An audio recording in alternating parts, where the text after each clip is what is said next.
በራሳቸው ፀጉር የተሰራ አስደናቂ ኮፍያ የሚያደርጉ ሰዎች፣ በጦርነት ጊዜ ፊታቸውን በቢጫ ቀለም የሚቀቡ ተዋጊዎችና እንደ ዳሽን ከፍታ ተራራ ላይ የሚኖሩ ህዝቦች እንዳሉ ብነግራችሁ ታምናላችሁ?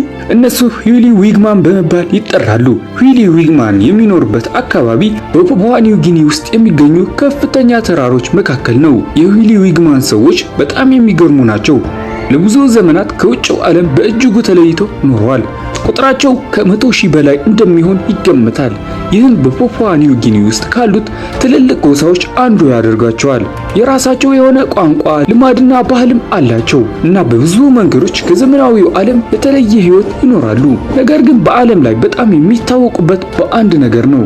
ያ ደግሞ የፀጉር ኮፍያቸው ነው። ዊግመን የሚለው ስምም ራሱ ዊግ የሚያደርጉ ወንዶች እንደማለት ነው። አውሮፓውያን ለመጀመሪያ ጊዜ ሲያያቸው ስለ ኮፍያቸው ሲጠይቋቸው እነሱም ከእውነተኛ ፀጉር እንደተሰሩ ሲነግሯቸው ከዛም በኋላ አውሮፓውያኑ ዊግመን የሚለውን ስም ያወጡላቸዋል። የሚገርመው ነገርም ይሄ ነው። ኮፍያዎቻቸው ከፕላስቲክ ወይም ከሌላ ሰው ፀጉር አይሰሩም። እያንዳንዱ ወጣት በራሱ ፀጉር ይሰራዋል። የሚሰሩትም ፀጉራቸውን ለብዙ ወራት በጥንቃቄ ያሳድጋሉ። ከዚያ በኋላ በልዩ መንገድ ይቆረጣል፣ በእጅ ይቀረጻል እና ወደ ውብ የፀጉር ኮፍያ ይቀየራል። ይህ ሂደት ቀላል አይደለም። ብዙ ወራትና ትዕግስት ይፈልጋል። ከዚያም ኮፍያው በብሩህ የወፍ ላባዎችና በአበቦችና በተፈጥሯዊ ጌጦች ይሸለማሉ። በበዓላት ወይም በባህላዊ ስነ ስርዓቶች ጊዜ ይህንን ሲለብሱ በጣም አስደናቂ ሆነው ይታያሉ። የዊሊ ተዋጊዎች ፊታቸውን በቢጫ ወይም በቀይና በጥቁር በተፈጥሮ ቀለሞች ይቀባሉ። ይህን የሚያደርጉትም ቀደም ባሉ ጊዜያት ከሌሎች ጎሳዎች ጋር በመሬት ወይም በእንስሳት ወይም በሆነ ነገር ሊዋጉ ሲሉ አስፈሪ ሆኖ ለመታየት ነው። አሁን ግን እንደ ባህላቸው ሆኖ ቀርተዋል። የዊሊ ሰዎች በከፍተኛ ተራሮች መካከል የሚገኝ ትንንሽ መንደሮች ውስጥ ይኖራሉ። ቤቶቻቸውን ከእንጨትና ከሳር ከሌሎች ነገሮችም ይሰራሉ። ቤቶቻቸውን ከውጪ ስታያቸው ዝም ብለው ቀላል ቤቶች ሊመስሉ ይችላሉ። ነገር ግን በተራራማውና በብዙ ዝናብ በሚወርድበት አካባቢ ሰዎቹን ከብርድና ከእርጥበት ለመጠበቅ በጣም ተስማሚ ናቸው። በዊሊ ማህበረሰብ ውስጥ አሳማ ከእንስሳዎች ሁሉ በጣም ይወዷቸዋል። ለምን ካላችሁም ደግሞ አሳማ በአካባቢያቸው በቀላሉ ልትገኝ የምትችልና በቀላሉም ልትራባ ስለምትችል ነው። ከዛም በላይ አሳማ የሀብት የክብርና የባለጸግነት ምልክት ተደርጋ ትወሰዳለች። አንድ ቤተሰብ ብዙ አሳማዎች ካሉት በመንደሩ ውስጥ በጣም ሀብታምና የተከበረ ቤተሰብ ተደርጎ ይወሰዳል።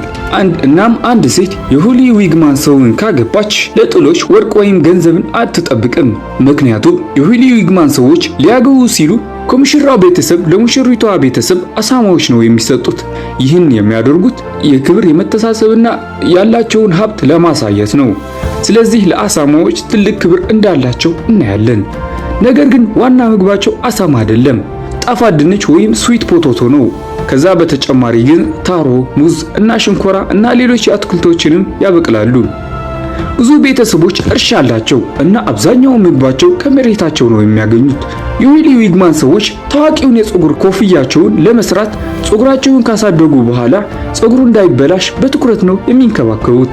አንዳንዴ ወጣቶች ልዩ ቦታ ውስጥ በመቆየት ለዚህ ዝግጅት ይሰለጥናሉ። እናም የፀጉር ኮፍያውን ውብ አድርገው ለመስራት በጫካ ውስጥ የሚገኙ ውብ ቀለም ያላቸውን የወፍ ላባዎችን በጥንቃቄ ሰብስበው ይጠቀማሉ። በተለይ ደግሞ በርድ ኦፍ ፓራዳይስ እየተባለ የሚጠራውን የወፍ ዝርያ ላባው በጣም የተከበረ ነው። የዚህን ወፍ ላባ ካገኙ ሕይወታቸው ሙሉ እንደሆነ አስቡት። ይህ ላባ የውበት የክብርና የጀግንነት ምልክት አድርገው ይቆጥሩታል። ስለዚህ ለላባው ልዩ ክብር አላቸው። አንቺ ዛ ሂውማን ሄር ምናምን እያል ሲተርመጨመጪ እዚህ እነሱ ከሂውማን ሄር ምን የመሰለ ኮፍያ ይሰራሉ። በበዓላት ቀን ወንዶቹ ኮፍያቸውን አድርገው ፊታቸውን በቀለማት ቀብተው ውብ ዘፈናቸውና ጭፈራቸው ያሳያሉ። ቱሪስቶች ይሄንን ሲያዩ እንደ ፊልም የተሰራ ትዕይንት መስሏቸው በጣም ይገረማሉ። በዊሊ ዊግማን ማህበረሰብ ውስጥ ቤተሰብ በጣም ትልቅ ዋጋ አለው። ልጆች ከትንንሽ ዕድሜያቸው ጀምሮ የጎሳቸውን ባህል፣ የአባቶቻቸውን ታሪክና የእርሻ ሥራ ይማራሉ። ትምህርት ቤት ዛሬ ቢኖርም ባህላዊ ዕውቀት ግን አሁንም ከአዛውንቶች ወደ ወጣቶች ይተላለፋል። ሁሊዎች ከዘመናዊ ሃይማኖት በፊት የሁሊ ሰዎች የተፈጥሮን ኃይሎችና የአባቶቻቸውን መንፈሶች እንደ እምነት ያከብሩ ነበር። ተራሮች፣ ወንዞች እና ደኖች ልዩ መንፈሳዊ ኃይል እንዳላቸው ያምኑ ነበር። ዛሬ ግን ብዙ የሁሊ ሰዎች ክርስቲያኖች ቢሆንም አንዳንድ ባህላዊ ልማዶች ግን አሁንም አሉ። ታዲያ እርሶስ የሁሊ ዊግማን ጎሳዎች በዓለም ላይ ካሉ ውብ፣ ቆንጆና ቢዩቲፉል እና ጎርጀስ የሆኑ ህዝቦች ናቸው ብላችሁ አታስቡ?